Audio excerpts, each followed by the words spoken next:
Hello, everyone, and welcome. Today I'm going to be talking about getting started with past life work.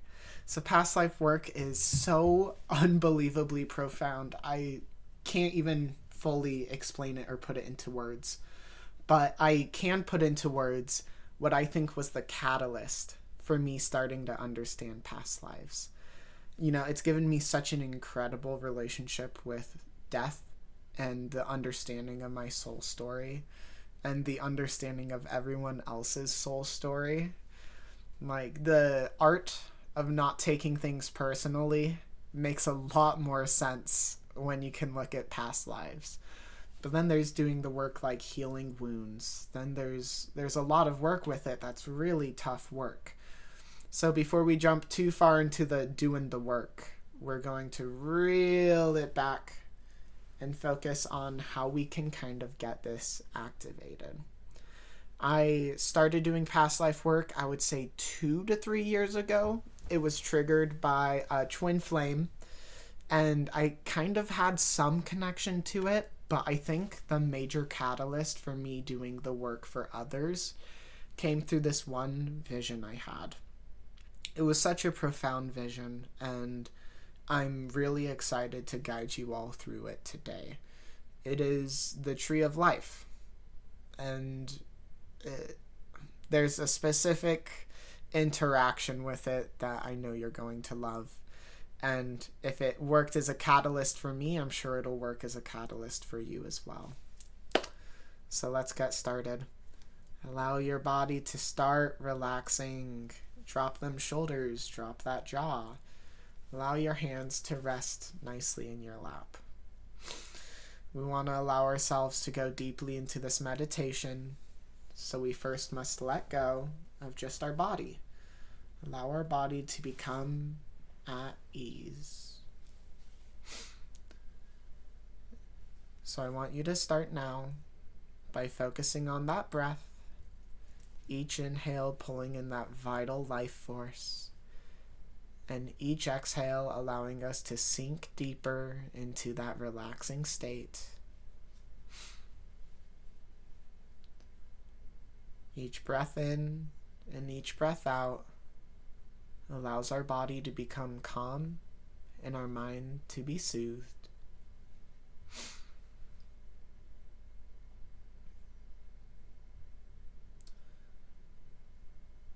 As we start to find that flow deep within us, through the rhythm of breath, and through the way our body chooses to relax, we start first by either imagining or visualizing a flower. As I've always seen them, they typically have 5 petals, but yours might have a different amount.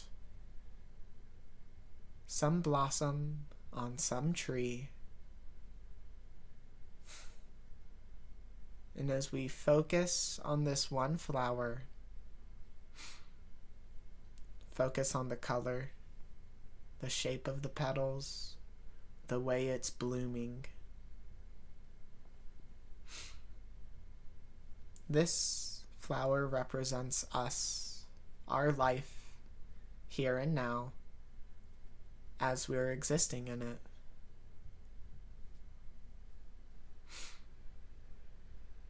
As we get in touch with this one singular flower, this beautiful representation of us, we want to look now at the branch it grows off of. It might be a short branch or it might be a long branch. And as we zoom out on this branch, you'll see other blossoms, either ahead of it, before it, or on different branches around it. And as we begin to see the other branches, we begin to notice the branches coming off of those branches, and the branches those branches came off of. Very soon, we're seeing a lot of branches. And there is many, many more branches.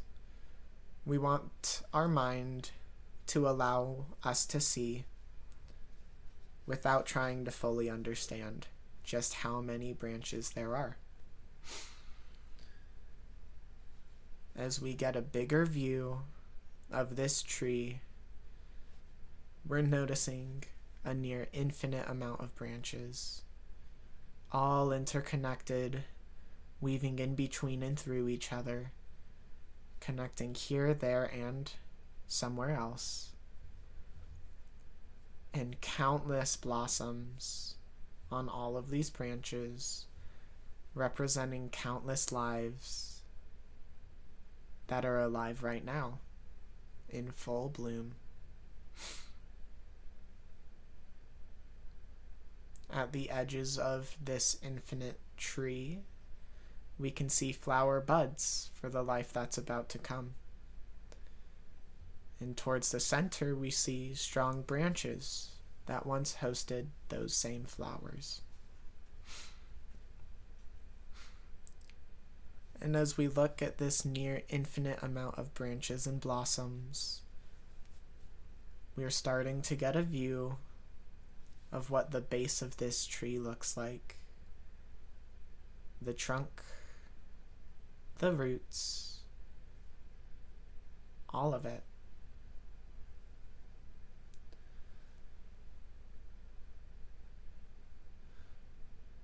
You'll find some twisting, some turning, beautifully organic knots in the trunk of this tree, wide enough to support the life of all. With a root system deep enough to support the infinite amount of branches, creating an infinite amount of roots below it, connecting to every corner of the earth it's inside of.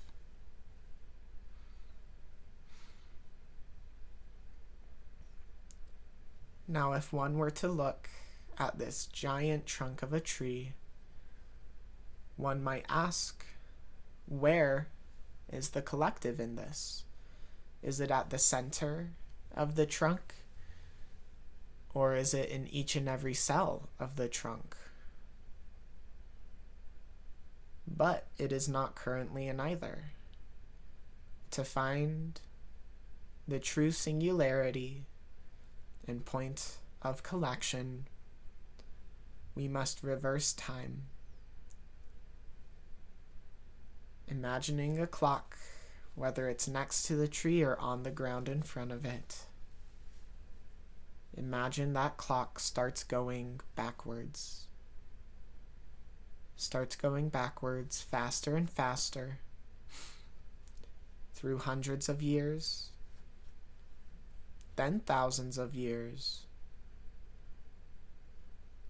then hundreds of thousands, twisting back millions of years until this tree finds its way shrunken down into no longer a tree, but just a sapling. And even that sapling came from just one individual seed.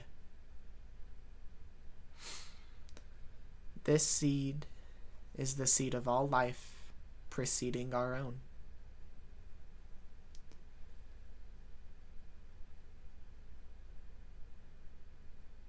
Through all of that time we just walked through, the entire history of life spoken through the tree of life.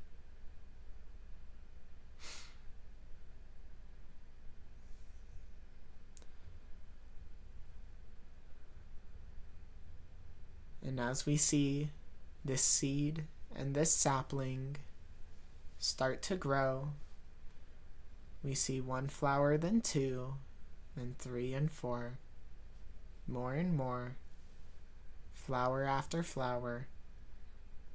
We can now look and see the lineage, the true singular collective from which we all started.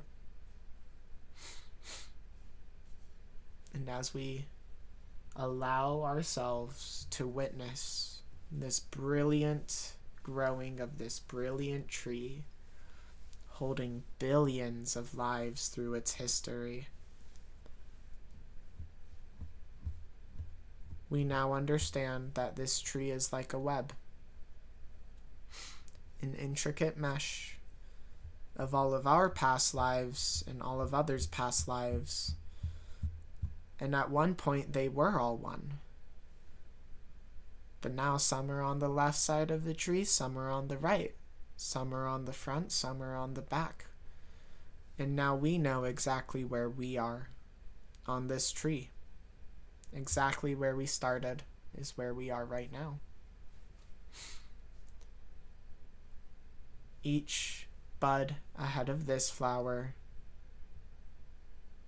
is us getting prepared for the next life and the next. Countless lives from an infinitely growing tree. Now, as we take in all of this absolute wonder from this tree, the infinite multitude of life,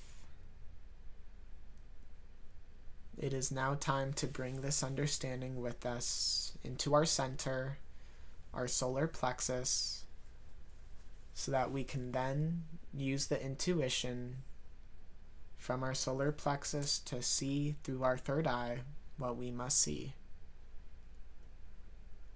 With a count up and out, I will guide you out of this space, starting at 0. We know who we are. 1. We know where we came from. 2. We're able to find where we're going and where we have been. 3. Finding that breath in your body with all of these truths imbued in it. 4. Remembering the space you're in. And 5. When you're ready, eyes open and wide awake. That vision was a really incredible vision when I first discovered it.